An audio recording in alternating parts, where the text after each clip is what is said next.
Don't forget to subscribe to the channel. I appreciate all your support. Enjoy the video.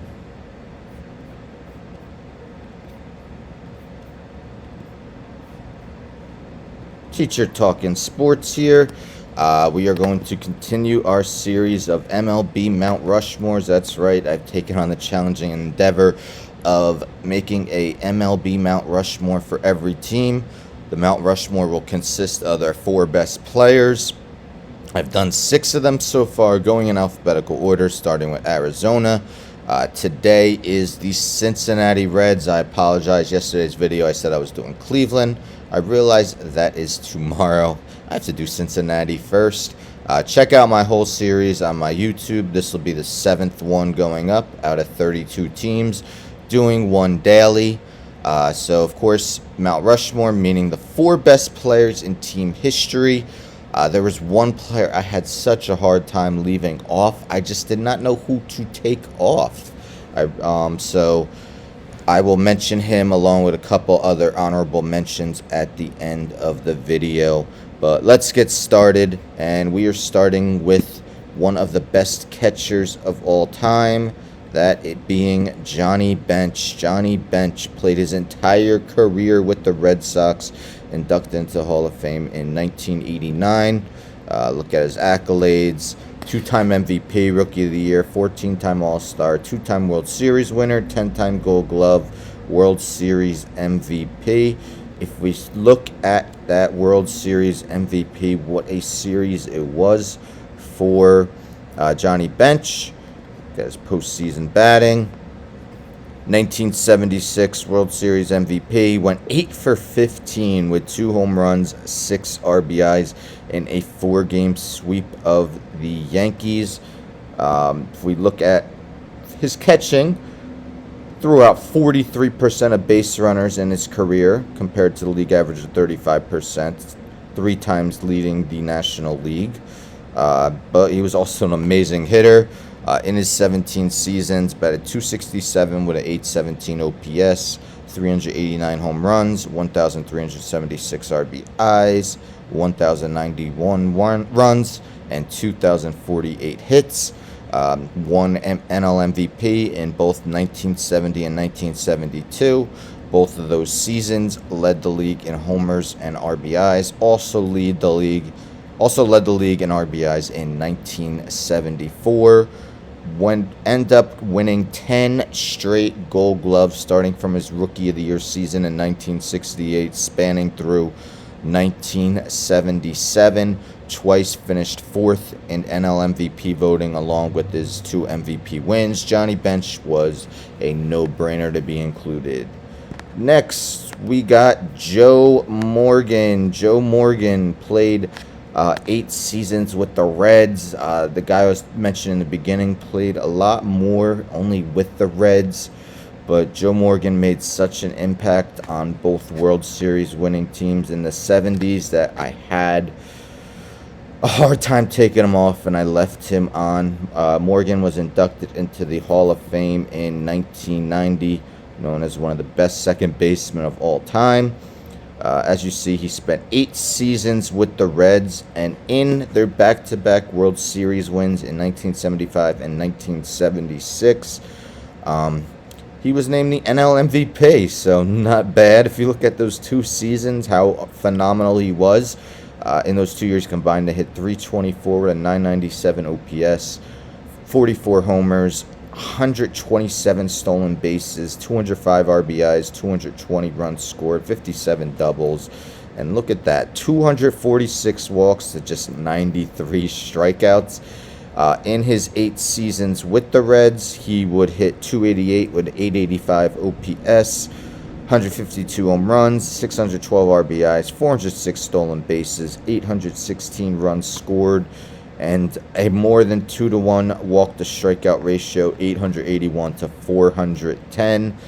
He would go on to win 5 straight Gold Gloves for the Reds from 1973 to 1977.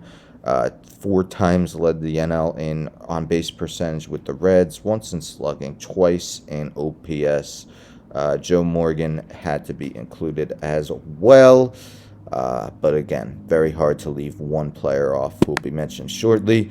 Next, we have Frank Robinson. Frank Robinson also somewhat recently passed away in 2019.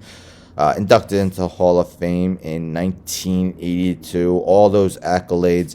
I had such a hard time. He was the biggest snub on my Baltimore Orioles one. I had such a hard time leaving him off. Had to include him on the Reds, although don't consider this a pity putting him on. He is well deserved to be on here. Played 10 seasons with the Reds, and look at those numbers. 303 batting average, 943 OPS, 1,043 runs scored, 318 doubles, 324 homers, 1,009 RBIs, 161 stolen bases. Frank Robinson was one of the better offensive players in the league in his tenure with the Reds. Played for them from 1956 to 1965, was Rookie of the Year. 1956, won the NL MVP in 1961 when he hit 323, 37 homers, 124 RBIs, league leading 1.015 OPS. That was 3 straight seasons, the second of 3 straight seasons where he had over a 1,000 OPS. In 7 of his 10 seasons with the Reds, he hit at least 30 homers, and 2 of them he finished 1 short with 29. Led the league in runs twice with the Reds. Led the league in doubles once. Just an outstanding offensive tenure with the Reds. Had to include him. Last, we have the all-time hit king. Yes, he brings controversy to his name. He's not in the Hall of Fame, but we're not going to get into that. We got Pete Rose. Pete Rose played a long time with the Reds. Most of his career was with them. Parts of at least 19 seasons. Did spend 5 years with the Phillies, but other than that, just 95 games with the Expos. Played 2,722 games all time with the Reds. Banged 307, 804 OPS, 1,036 RBIs, 1,741 runs, 3,358 hits. The majority of his 4,256 career hits, which is the MLB all-time record. As you see, a ton of black ink on his page, especially in his time with the Reds. 3-time batting champ, led the league in on-base percentage once. Hits 6 times, runs 4 times, doubles 3 times. So definitely a very productive hitter. 1973 is MVP season. He batted a league-leading .338 with 230 hits and 115 runs scored. Was named an All-Star 8, 9, 10, 11 times in his 19 seasons with the Reds. Actually, I believe it's 10. 6, 7, 8, 9. 12. 12 times in his 19 seasons with the Reds. Charlie Hustle always gave it his all. A lot of people may remember that moment with Ray Fosse in the All-Star game where he basically collided over him in what's essentially an exhibition game. Of course, that brings the controversy. That's why he's not in the Hall of Fame, but he's the all-time hit leader. Was a member of both Reds World Series winning teams in the 1970s, as were 2 other players on this World Series, Mount Rushmore. So again, the Big Red Machine played a large role in this Mount Rushmore. So we got Johnny Bench, Joe Morgan, Frank Robinson, Pete Rose. I'm sure if you're a Reds fan, you may know, or a baseball fan in general, you may know the player I was mentioning that I had such a hard time leaving off. That is Barry Larkin. Played his whole career with the Reds. Was an NL MVP. Was I crazy not putting him on? Which of the 4 would you take off between Bench, Morgan, Robinson, and Rose? I mean, I know he played a fairly decent amount of games more than Morgan and Robinson with the Reds, but was his production comparable where he should have been put over them? Great player. I couldn't include him. Again, subjective if you want to. That's perfectly fine. A couple other honorable mentions, of course, Joey Votto, former NL MVP, still playing today. Tony Perez, inducted into Hall of Fame, and Ed Roush.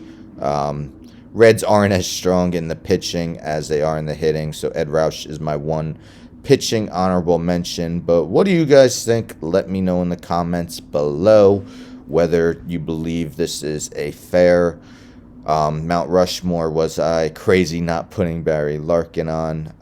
Don't forget to subscribe, hit that like, share the video, hit the bell for notifications. Tomorrow will be Cleveland, which is kind of fitting because they will be officially known as the Guardians starting tomorrow. I'm out.